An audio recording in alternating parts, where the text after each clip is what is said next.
Hi, my name is Drew, and if we haven't met before, welcome to ReadyBudgetGo. If it isn't your first time visiting my channel, welcome back. I'm glad you're here either way.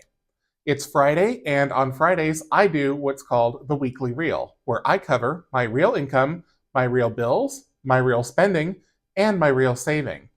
The last several weeks, I have been not exactly dreading this, but kind of coming to the table with my head between my legs because I've been going over budget a lot. And this week, I've been a perfect angel. Well, almost.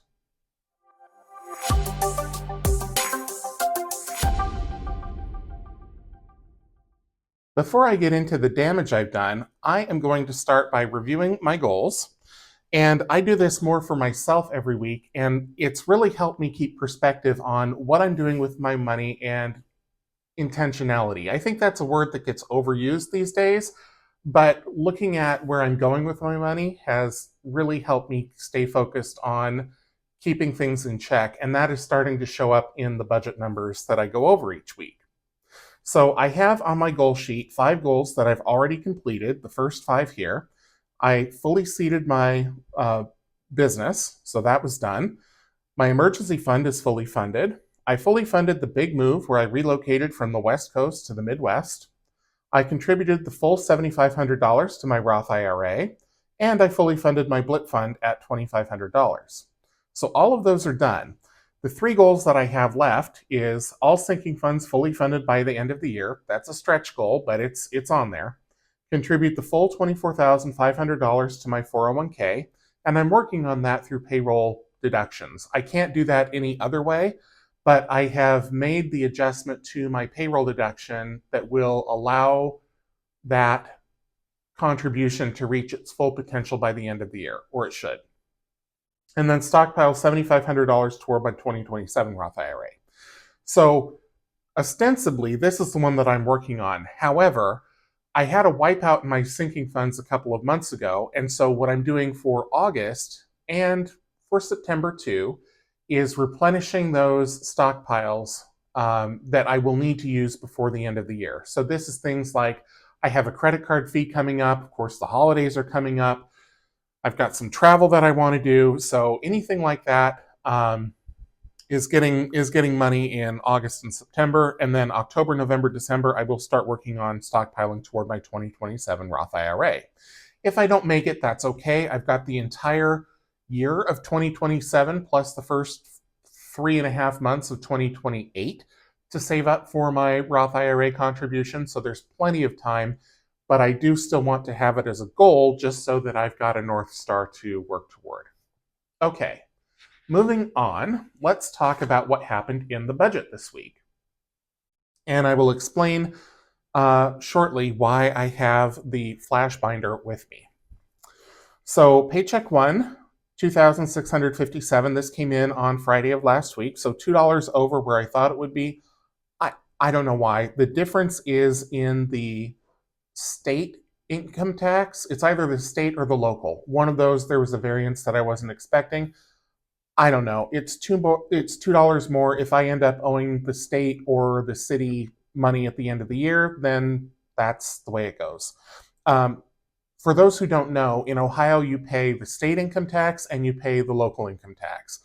The state income tax is, I want to say, somewhere between 2 and 2.5%, and it's flat and everybody pays that. And then your local tax depends on where you live.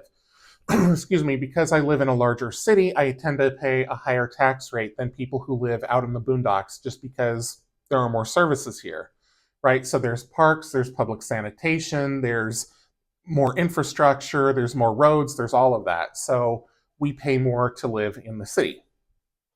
All right.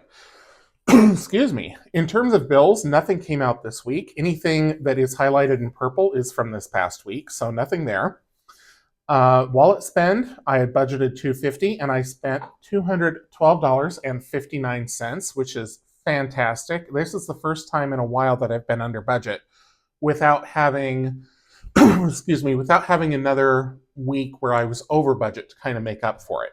I was over budget last week, but this overspending did not cause me to be under this week, if that makes sense. totally unrelated. Okay, $100 into my stockpiles. That is the normal $100 that I put in each week. And that is from my game night, which is on Mondays here on my channel. And then savings and extra debt. I don't have any debt, so this is pure savings. $452 this week. Sometimes the numbers are a little bit higher than what I budget, and that's just because I play savings challenges and I don't really do IOUs because I use prop money. So I just put in a few extra dollars and it gets me to my goal that much faster.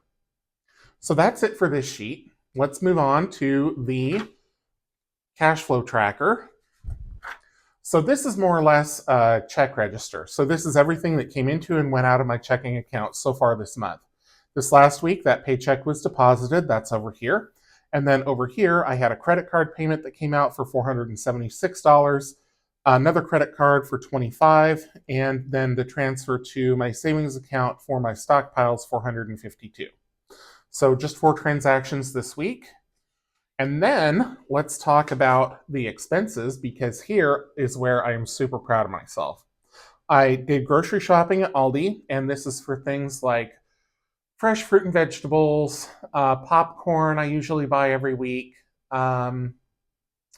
seltzer, cereal, milk, breakfast stuff.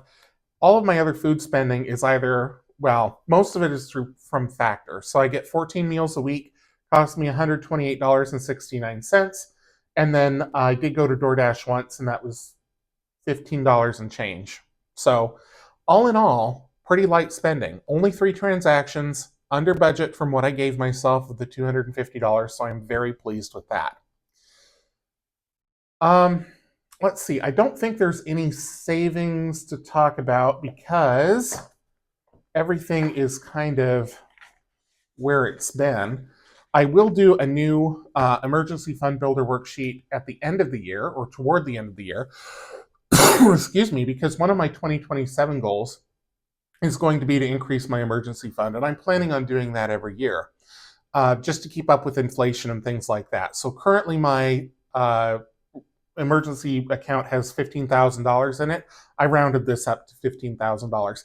Next year, I'm probably going to do $18,000, but I'm still going to go through this exercise just to make sure that I don't need even more than that. I don't think I will, but I think that should be sufficient. One of the reasons that my emergency fund is so low is that I've specifically arranged my life to not have a whole bunch of extra expenses in it. I'm not a homeowner. I don't own a car. I don't have kids. I don't have pets. I'm not saying that that is a right or wrong decision. Everybody's an individual, and you do what's right for your life and what makes sense for your lifestyle. But for me, it just so happens that I don't have those expenses, so I don't need as much money in my emergency fund. I'm also limiting it to about 3 months worth of expenses, or at least that was the initial idea. When I add probably $3,000 to it next year, that will be enough for probably 4 months. It's not my goal to save up for 4 months. I just want to make sure that I'm keeping up with inflation and saving something every year. Okay, so that's the emergency fund. This was the tracker from last year. I'll probably print a new one for next year as well. Savings tracker. This was all of the transactions that I did to fund my emergency fund. Blip fund is fully funded and has been for a while. I haven't had to touch that, thank goodness. And so there's the tracker for that. My Sloth IRA, or Roth IRA, I fully funded this a couple months ago. Maybe it was last month. I don't honestly remember. You know what? I can look. So the Roth, July 23rd. So it hasn't even been a month yet.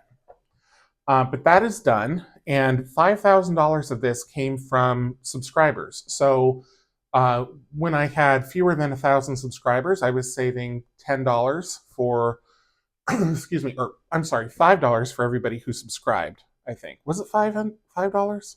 I can't remember. I think it was $5. Yeah, it was $5 because when I got to 1,000 subscribers, I had $5,000, and that's what funded the Sloth IRA. Originally, that money was supposed to go to the big move, but I didn't need that much for the big move, so it went in to fund my retirement.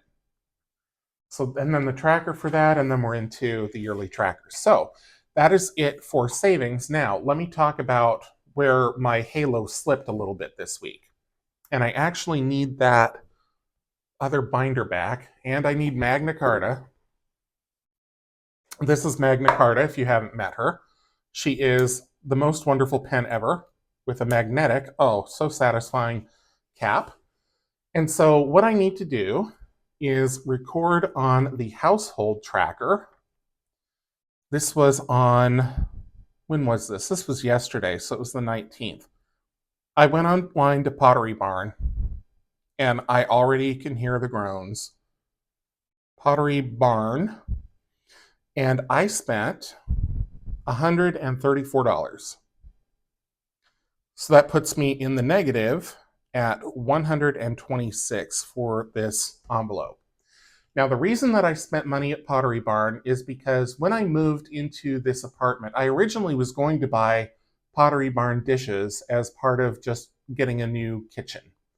And I didn't because I found a great deal on Amazon for indestructible plates and bowls made from wheat. So it's this special process. It's supposed to be super environmentally friendly, renewable, and super durable, dishwasher safe, microwave safe, yada, yada, yada. Well, I've had those plates now for 3.5 months, and almost all of them are shot. And the reason that they're shot is because they accrue or they accumulate residue from the dish packs that I use for my dishwasher detergent. So I get this crusty white stuff on them that I can't remove. Excuse me. And so as a consequence, I am down to like 1 or 2 plates that I'm comfortable using as like for food. And the bowls are starting to go too. So I thought, if I'm going to buy new dishes, I'm going to go to Pottery Barn, and that way they'll last me forever. So that's what I did. So $134 negative there, which puts me $126 negative here. So this will get more money added to it in August at the end of the month for the savings games that I'm doing on Mondays. It won't cover this. So I will either adjust my September plan, which is a little bit frustrating because I just did the September budget before I realized I was going to have to buy new tableware, or I will just allow it to continue to stay negative, and it will come back over time. So we'll see how that goes. But either way, I got to make sure that I have enough to cover that expense. I could take it out of the checking account buffer, but I really want to try to hold true to doing stockpiles sinking funds correctly. So in the spirit of that, I may take it out of my sinking fund account and transfer it to checking and just either let it sit negative or move it over from a different sinking fund. Because ultimately, it all goes into one bucket. It's just allocated to different things. So stay tuned to see how I decide to navigate that. There will be an update to this binder at the end of the month with all of the money that is coming in from, again, the game nights on Mondays, so look for that. But that is it for this week. Thank you so much for tuning in to the Weekly Reel. If you enjoyed the video, please leave me a thumbs up, drop a comment down below, subscribe if you haven't already, and until I see you in the next one, take care.